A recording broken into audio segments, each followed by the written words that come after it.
Hello students, I am Deepika Singh, assistant professor of zoology. आज के इस वीडियो में हम संघ कॉर्डेटा के तीसरे उपसंघ वर्टिब्रेटा के बारे में स्टडी करेंगे। ये जो तीसरा उपसंघ है वर्टिब्रेटा या कशेरुकी, इसे हम क्रेनिएटा या यूकॉर्डेटा भी बुला सकते हैं। ये तीनों जो टर्म्स हैं ये समानांतर हैं, क्योंकि जो वर्टिब्रेट्स होते हैं, जो कशेरुकी होते हैं, उनमें करोटिया कपाल भी उपस्थित होता है, इसलिए वो क्रेनिएटा कहला सकते हैं। यूकॉर्डेट्स होते हैं वो यानी हायर कॉर्डेट्स हैं, उच्च श्रेणी के कॉर्डेट्स माने जाते हैं। इससे पहले जो दो उपसंघ हमने स्टडी किए थे, यूरोकॉर्डेटा और सिफेलोकॉर्डेटा, ये एक क्रेनिएटा ग्रुप में आते थे। क्यों? क्योंकि इनमें करोटिया कपाल जो है वो अनुपस्थित था और ये लोअर कॉर्डेट्स थे, एडवांस नहीं थे, इतने निम्न श्रेणी के कॉर्डेट्स माने जाते हैं। अब हम देखते हैं उपसंघ वर्टिब्रेटा। ये जो सब फाइलम है वर्टिब्रेटा, इसका नाम लैटिन भाषा के शब्द वर्टिब्रेटस से लिया गया, जिसका अर्थ है बैकबोन से, कशेरुक दंड से या वर्टिब्रल कॉलम से। इसलिए इन प्राणियों को हम कशेरुकी कहते हैं, क्योंकि इनमें एक मेरुदंड या कशेरुक दंड जो है वो उपस्थित होता है। कशेरुक दंड क्या है आपका?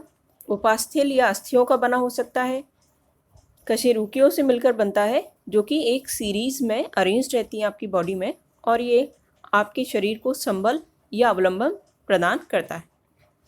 तो वर्टिब्रेट्स ऐसे कॉर्डेट्स हैं जिनमें जो नोटोकॉर्ड है वो जनरली वर्टिब्रल कॉलम यानी कशेरुक दंड द्वारा रिप्लेस कर दी जाती है। नोटोकॉर्ड की जगह पर जनरली वर्टिब्रल कॉलम आ जाता है। तो वर्टिब्रेट्स जो हैं उनमें दो प्रमुख लक्षण जो है पाए जाते हैं। पहला, एक वर्टिब्रल कॉलम यानी कशेरुक दंड इनमें पाया जा रहा है, जो कि कार्टिलेज का या बोनी हो सकता है, यानी या तो उपास्थल है या अस्थिल है, यानी कार्टिलेज का या अस्थियों का बना हुआ है, बोन्स का बना हुआ है। इसमें वर्टिब्री पाए जाते हैं जो कि सीरीज में अरेंज होते हैं। आपस में ये वर्टिब्री इंटरवर्टिब्रल डिस्क द्वारा सेपरेटेड रहते हैं। दूसरा इनका फीचर क्या है कि इनमें एक करोटी या कपाल पाया जा रहा है, वो भी उपास्थल या अस्थिल हो सकता है, यानी कार्टिलेज या बोन का बना हुआ, और वो जो है एक ब्रेन नाम के ऑर्गन की उसको एक सुरक्षा प्रदान कर रहा है। ये ब्रेन क्या है आपका? मस्तिष्क क्या है? जो आपकी तंत्रिका रज्जु है, जो कॉर्डेट्स में पाई जाती है मध्य पृष्ठ भाग में, उसका अग्र सिरा, उसका एंटीरियर एंड एक बड़े मस्तिष्क का आकार ले लेता है। मस्तिष्क में जोड़ीदार संवेदांग भी पाए जाते हैं, जैसे घ्राण, दृक एवं श्रवण संवेदांग, ऑल्फैक्टरी, ऑप्टिक और ऑडिटरी। तो ब्रेन का पाया जाना, एक क्रेनियम का पाया जाना और एक वर्टिब्रल कॉलम का पाया जाना, कशेरुक दंड की उपस्थिति, ये वर्टिब्रेटा के मेन फीचर्स हैं, मुख्य लक्षण हैं। इसके अतिरिक्त भी कुछ लक्षण होते हैं वर्टिब्रेट्स में, जैसे कि इनके शरीर को हम सामान्यतः सिर, ग्रीवा, धड़ एवं पूंछ में विभाजित कर सकते हैं। ये सभी ज़्यादातर एक लिंगी होते हैं। मोस्टली एक का एक्सेप्शन है, अपवाद है इसमें। वर्टिब्रेटा कॉर्डेट्स का सबसे बड़ा उपसंघ है और इसमें जंतुओं की लगभग 50,000 से अधिक जातियां भी पाई जाती हैं। अब हम देखते हैं कि वर्टिब्रेटा जो सब फाइलम है, कशेरुकी प्राणियों का जो ये सब फाइलम है, उसे दो प्रभागों में या डिविजन्स में आगे विभाजित किया गया है। उससे पहले हम कॉर्डेट्स और वर्टिब्रेट्स में जो एक अंतर है उसको समझने की कोशिश करेंगे। Chordates versus vertebrates. तो हम देखते हैं कि कभी कभी ये दोनों टर्म्स जो है साथ में यूज़ की जाती है, लेकिन ऐसा नहीं है कि ये समानांतर टर्म्स हैं। कॉर्डेट्स एक डिफरेंट है, वर्टिब्रेट्स डिफरेंट टर्म है। कॉर्डेट्स में वो सभी प्राणी हैं जिनमें नोटोकॉर्ड उपस्थित होती है। वर्टिब्रेट्स में क्या है? नोटोकॉर्ड की स्थान पर कशेरुक दंड या वर्टिब्रल कॉलम आ जाता है। तो वर्टिब्रेट्स कॉर्डेट्स हैं, लेकिन सभी कॉर्डेट्स को आप वर्टिब्रेट्स नहीं बुला सकते। तो जो प्रोटोकॉर्डेट्स होते हैं, इससे पहले जो दो उपसंघ हैं, यूरोकॉर्डेटा और सिफेलोकॉर्डेटा, वो कॉर्डेट्स में आएंगे, लेकिन वो वर्टिब्रेट्स नहीं है, क्योंकि उनमें वर्टिब्रल कॉलम का अभाव होता है। इसी प्रकार जब हम इनवर्टिब्रेट्स को देखते हैं, इनवर्टिब्रेट्स का मतलब जिनमें कशेरुक दंड नहीं है, यानी अकशेरुकी प्राणी, तो उनमें प्रोटोकॉर्डेट्स यानी यूरोकॉर्डेटा और सिफेलोकॉर्डेटा दोनों को इंक्लूड किया जाएगा नॉन कॉर्डेट्स के साथ में। तो इनवर्टिब्रेट्स क्या हो गए आपके, नॉन कॉर्डेट्स प्लस प्रोटोकॉर्डेट्स, और आपके वर्टिब्रेट्स क्या है, खाली ऐसे प्राणी, ऐसे कशेरुकी जिनमें वर्टिब्रल कॉलम पाया जा रहा है, तो इनमें प्रोटोकॉर्डेट्स इंक्लूड नहीं होते। प्रोटोकॉर्डेट्स प्लस वर्टिब्रेट्स आपके कॉर्डेट्स हो गए। अब हम देखते हैं कि ये जो उपसंघ है वर्टिब्रेट्स, इसे दो कौन से प्रमुख प्रभागों या डिविजन्स में बांटा गया है। पहला डिवीजन है इसमें एग्नेथा। दूसरा जो प्रभाग है या डिवीजन है वो है गनेथोस्टोमेटा।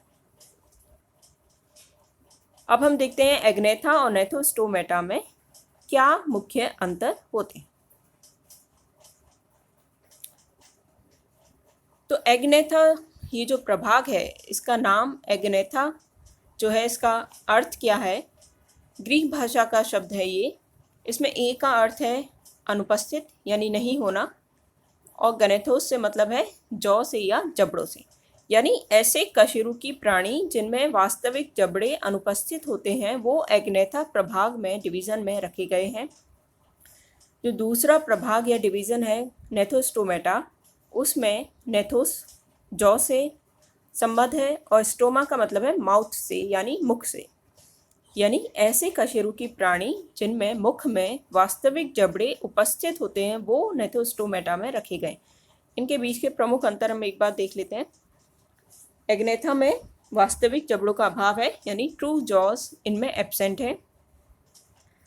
नेथोस्टोमेटा में वास्तविक जबड़े यानी ट्रू जॉज जो होते हैं वो उपस्थित हैं। दूसरा अंतर क्या है, एग्नेथा में पेयर्ड अपेंडेजेस यानी युग्मित उपांगों का पूर्णतया अभाव होता है। पेयर्ड अपेंडेजेस जैसे मछलियों में या फिशेस में जो फिन्स पाए जाते हैं, पेयर्ड पेक्टोरल पेल्विक, और बाकी टेरेस्टेरियल कशेरुकियों में जो पैर और हाथ पाए जाते हैं पेयर्ड, वो इनमें नहीं मिल रहे। तो कोई भी पेयर्ड अपेंडिस युग्मित उपांग इनमें नहीं पाया जाता। जबकि नेथोस्टोमेटा में क्या है, पेयर्ड पेक्टोरल और पेल्विक अपेंडेजेस पाए जाते हैं जो कि मछलियों में फिन्स होते हैं, बाकी टेरेस्टेरियल वर्टिब्रेट्स में वो हाथ और पैर होते हैं। इनर ईयर यानी जो अंतःकरण है उसमें दो अर्धवृत्ताकार नलियां या नलिकाएं जो हैं एग्नेथा में पाई जाती हैं, जबकि जो नेथोस्टोमेटा है उनमें जो अंतःकरण है उसमें 3 सेमी सर्कुलर यानी अर्धवृत्ताकार नलिकाएं पाई जाती हैं। तो इसके अतिरिक्त एक और अंतर है कि जो नोटोकॉर्ड है वो एग्नेथा में वयस्क में भी पाई जाती है, जबकि जो नेथोस्टोमेटा है उनमें नोटोकॉर्ड वयस्क में कुछ केसेस में उपस्थित रहती है, लेकिन बाकी सब में वो वर्टिब्रल कॉलम द्वारा रिप्लेस कर दी जाती है। अब हम देखते हैं कि ये जो डिवीज़न है एग्नेथा,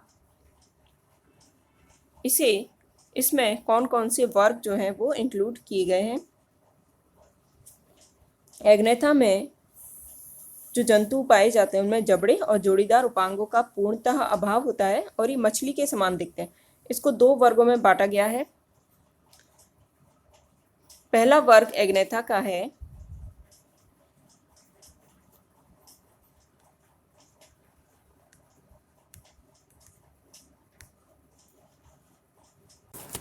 तो एग्नेथा में जो पहला वर्ग है, क्लास है, वो है ऑस्ट्रेकोडर्माई। ये जो ऑस्ट्रेकोडर्माई वर्ग है इसके जंतु अब पूर्ण रूप से विलुप्त हो चुके हैं, एक्सटिंक्ट प्राणियों का वर्ग है ये। इसके जंतु बहुत ही प्राचीन प्रकार के थे। पैलियोजोइक जो एरा था पृथ्वी के कालखंड का, उसमें पाए जाने वाले पहले कशेरुकी कहलाते हैं ये, फर्स्ट वर्टिब्रेट्स। इनके शरीर पर बहुत ही मोटा कवच आर्मर जो है पाया जाता था।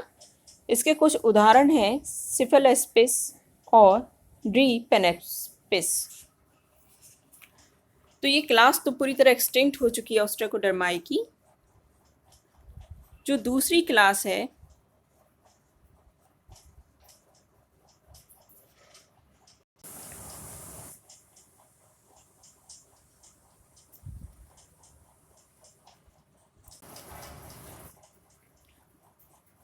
जो दूसरा वर्ग है वो है साइक्लोस्टोमेटा।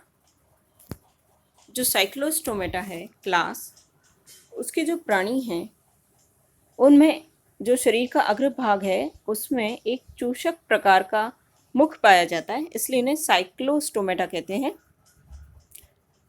इनमें अंतःकंकाल जो है कार्टिलेजिनस या उपास्थल प्रकार का होता है। युग्मित उपांग जो है वो अनुपस्थित होते हैं और मध्य पंख जो है पाए जाते हैं। एक नासारंध्र पाया जाता है, यानी एक ही नेजल ओपनिंग होती है इनमें। जो गिल चैम्बर्स या क्लोम कक्ष हैं उनमें 6 से 14 जोड़ी आंतरिक क्लोम छिद्र पाए जाते हैं। हृदय 2 कक्षों में विभाजित होता है। जो वृक्क है वो मीजोनेफ्रिक प्रकार के होते हैं। ये जो जंतु हैं उनकी देह जो है ईल के समान होती है, नलिकाकार, और पूंछ जो है वो लेटरली कंप्रेस्ड टेल यानी कि पार्श्वों से चपटी होती है। इनका जो सक्टोरियल माउथ है उसमें डर्मल टीथ जो है वो पाए जाते हैं और इनमें जबड़े जो हैं वो अनुपस्थित हैं। कोई बाह्य कंकाल नहीं होता। त्वचा जो है इनकी चिकनी होती है, शल्क रहित होती है, यानी कोई स्केल्स जो इनमें नहीं पाए जाते। तो ये जो साइक्लोस्टोमेटा क्लास है उसमें परजीवी और अपमार्जक यानी पैरासिटिक और स्कैवेंजर्स आते हैं। इसमें से जो लैम्प्रे है वो एक पैरासिटिक परजीवी है और जो हैगफिश है, मिक्सिन है, वो एक अपमार्जक स्कैवेंजर है, यानी मृत देह पर फीड करने वाला जीव है। इनमें एक लार्वा अवस्था भी जो है वो उपस्थित होती है। अब हम देखते हैं नेथोस्टोमेटा को 2 महावर्गों में यानी सुपर क्लासेस में बांटा गया है। पहला महावर्ग है इसमें पाइसिस यानी जिसमें मछलियाँ आती हैं। दूसरा जो महावर्ग है वो है टेट्रापोडा। जो टेट्रापोड्स होते हैं उसमें वो सभी जंतु आते हैं जो कि स्थलीय होते हैं यानी टेरेस्टेरियल, और 2 जोड़ी पाद जिनमें जो है पाए जाते हैं। जबकि सुपर क्लास पाइसिस जो है वो पूरी तरह से एक्वेटिक है, समंदर में या फ्रेश वाटर में ये पाई जाती हैं। आगे के वीडियो में हम इनके बारे में स्टडी करेंगे विस्तार से।